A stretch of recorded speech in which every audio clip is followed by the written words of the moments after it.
Memang permintaan semen di tahun 2020 terkontraksi sebesar minus 10,4%. Jadi hal ini disebabkan karena semen kantong sendiri minus 6%, tetapi yang paling besar Mbak ini semen curahnya minus 22,2%.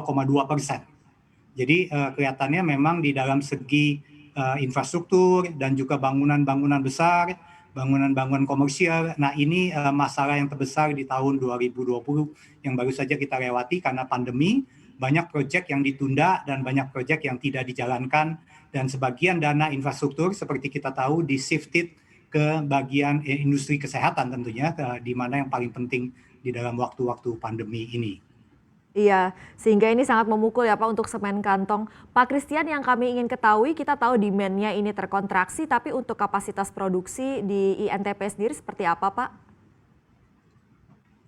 Ya, jadi memang kita punya kapasitas total 24,5 juta ton, Ibu.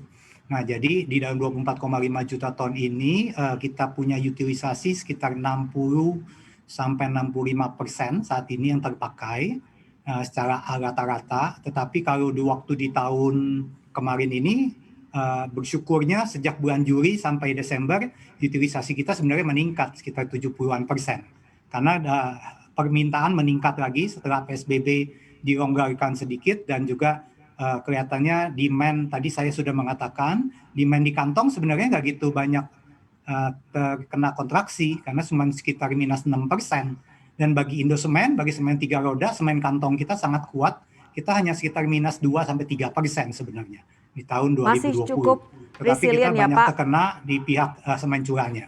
Gitu. Ya, Oke, sorry, kenapa? ya masih cukup resilient berarti untuk semen kantong ya kalau gitu ya Pak di segmen yang itu. Iya betul, iya betul. Semen curahnya yang banyak kena. Jadi karena infrastruktur dan banyak bangunan proyek-proyek komersial yang kelihatannya ditunda sama pemerintah maupun sama swasta. Nah ini yang masalah besarnya sebetulnya.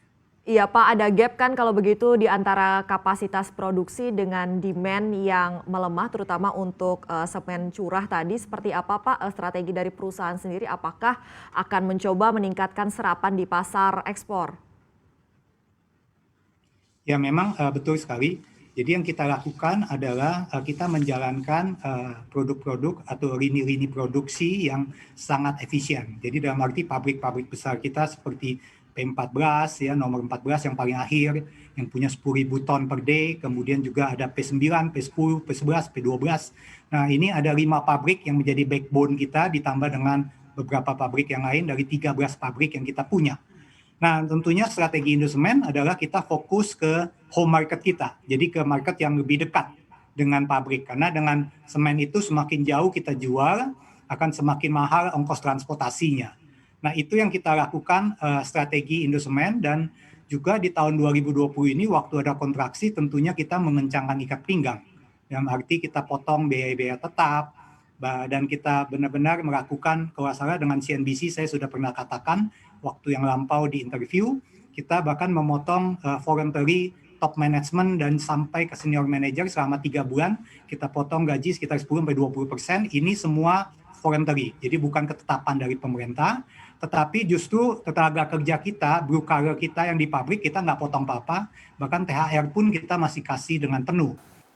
Jangan lupa install aplikasi CNBC Indonesia di App Store maupun di Play Store untuk mendapatkan informasi dan perkembangan terkini dari berita-berita ekonomi dan bisnis.